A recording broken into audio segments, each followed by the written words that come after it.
Hey everyone, welcome back and happy Thursday. Oh, you guys, it is almost the weekend. I am so excited.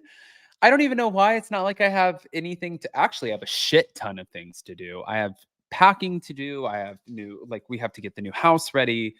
We do have a lot to do. So let me take that back. But in the meantime, this is sort of my checking out period where I get to check into the Adams family, which is my favorite part of the day. And I'm not just saying that. This is like, I get anxiety until I come on YouTube. And then I go on YouTube and then I'm like, I can breathe. I can have a day. So that's what we're doing again. Now, Ariana Madix is doubling down and defending the fact that she called Tom Sandoval an attempted dog murderer, but also Raquel is speaking out as well. And do you remember when Shannon Bador blamed Alexis Bellino for John Jansen suing her? Well, he's clapping back at that. So before we jump in, you guys know how this works. If you haven't already, go ahead, smash that like button. If you're not subscribed, get subscribed. Don't forget to hit that notification bell, and let's jump right in. Cause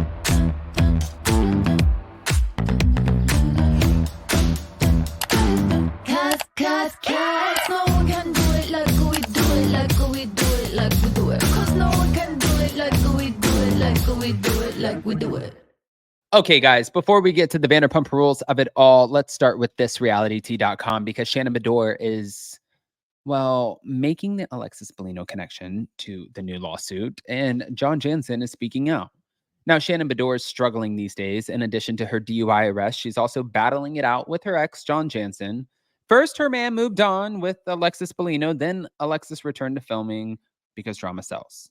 Consequently, though, John proceeded to sue Shannon as he had lent her money for a facelift, and now he wants it back. So when Shannon offered to repay John, though, he wildly turned her down. But also that was because of a mutual disparagement agreement, and he didn't want to sign it. Now, back in 2019, Shannon had another legal battle with Alexis's name attached, so she's starting to feel those old deja vu vibes. Not holding back, Shannon took her opinions on this matter to the airwaves, and in response, John said, "Not today, Shannon. Not today." Appearing on SiriusXM's Jeff Lewis Live, Jeff asked Shannon if John had lent her money, and in response, Shannon said, "There were 2 times where he gave me money, and there were many times where I paid for things." Jeff then asked Shannon why John was asking for these funds back now as the pair broke up back in 2022. And Shannon said, "Well, I've had 2 lawsuits and they both had Bellino around it." When pressed, Shannon also admitted that she wasn't sure if Alexis was involved in John's lawsuit or not. She only noted that it was very coincidental. To explain, back in 2019, Alexis's now husband or ex-husband, Jim Bellino, sued Shannon and Tamara for defamation, and Jim lost, but Shannon had to spend a lot of money on legal fees fighting against his claims. Now, John's not here for Shannon's shade. Speaking through his attorney to Page Six, John's representation states there's no connection between the lawsuit and Alexis. And in addition, Mr. Jansen filed the lawsuit because it is apparently the only way he will be able to recover the money that he loaned Miss Bador. Miss Bador has been bad-mouthing him on OC for years, telling complete falsehoods, and Mr. Jansen doesn't want to be accused of breaching a non-disparagement provision when he sets the record straight. Ooh, this is a hot-ass mess. Speaking of hot-ass mess, let's go over to Vanderpump Rules, please, because Ariana Madix is defending the fact that she labeled Tom Sandoval as an attempted dog murderer, which is not funny. So, obviously, we know that Ariana shocked viewers when the trailer hit with one accusation in particular against Tom Sandoval, where she said, "You ruined my life, my home, and then fucking attempt to kill my fucking dog. My lawyer will be dealing with you." So yes, obviously, Ariana accused Tom of trying to murder her dog.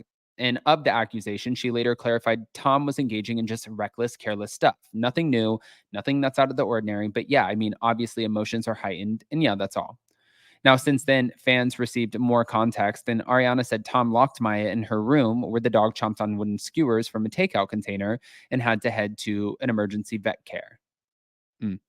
Ariana said, "My ex has been on numerous occasions almost more negligent than not when it comes to things like leaving doors open, doors unlocked, whatever. And he not only invaded my privacy by going into my room unauthorized and without my knowledge, but then he locked my dog in the room for 3+ hours." Sheena thought it was pertinent to question whether Tom locked the dog up on purpose. However, Kristen Doty acknowledged that she would have responded just as Ariana did. Even though Tom was just being a moron, Kristen said he very much could have killed Maya.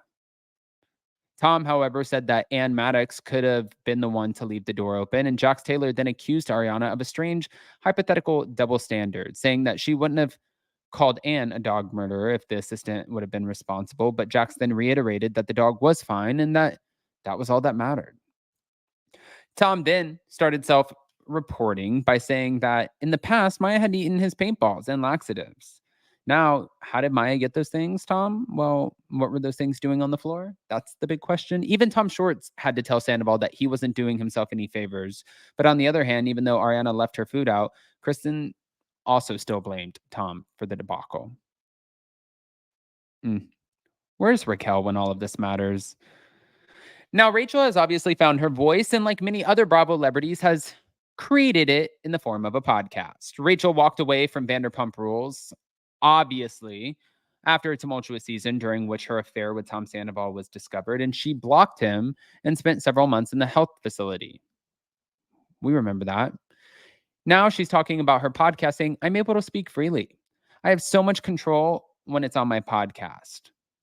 When you're on reality TV, you're just living your life and you don't know what they're going to air or how they're going to edit you to look a certain way. So with my own podcast, I'm able to speak freely. I know what I'm going to say won't be edited out, and I just have a voice. Now, Rachel used her platform to discuss her reflections on the affair with Sandoval. She also had discussions about mental health and wellness. She explained that Rachel Goes Rogue is all about my mental health journey. She clarified that she's unpacking what I've learned through this toxic experience of being on a reality TV show and what I've learned through time that I've taken myself in a treatment facility. So ultimately, fans can continue to enjoy a bunch of mental health conversations with experts that now know what they're talking about when it comes to certain conversations. And she said when it comes to Rachel Goes Rogue, that's sort of her safe space. But I wanted to play a clip from Bywig Hello Drama. I don't know if you guys saw this. If you didn't see it, here we go.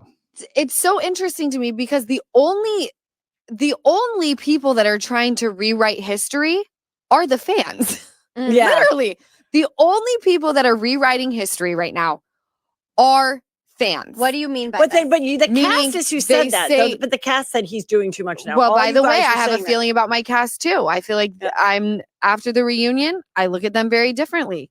I very much do.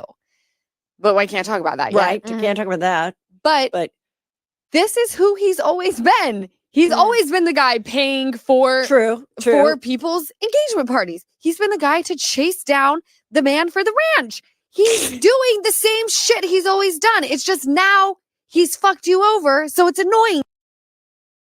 Get why the cast is like, the friends and everybody are like, but you're doing fine. Like you've made all this money. You've got the lemonade is like flowing. Mm-hmm. But at the same time, yeah, she got all these opportunities and she took them and that's great. But that doesn't mean that she should get over this any quicker. And that if I'm just playing devil's advocate, because I see what you're saying on the show and I get it. But at the same time, it's like when I've had stuff like that happen with me, people are like, well, why are you still harping on this thing that this person did to you that was so awful? You are doing great. You know, your show didn't suffer. You are gone every weekend killing it. Like, why can't you just let it go? And I don't think anyone's wanting her to let it go. You're allowed. I get it. You're allowed to not let it go and go insane on him. Got it. The problem I'm having here is you're using all of these words that I very much feel. I can literally sit here and have empathy because I've felt those same things. The difference here is you choose to stay in the house and everyone can say he should have left. I agree, but we now know who Tom Sandoval is. Tom Sandoval is the guy that has sex with your best friend in your home while you're, mourning the death of your grandmother.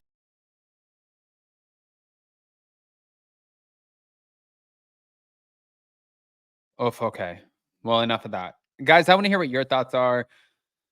This one is an interesting one between the Ariana and the Rachel of it all, but also Lala and Heather McDonald and Shannon Bador and John Jansen. I don't know where to go, what to say, how we say it, but we finna say it. So pop in the comment section, smash that like button, show some love, and we'll see you next time. Bye, guys.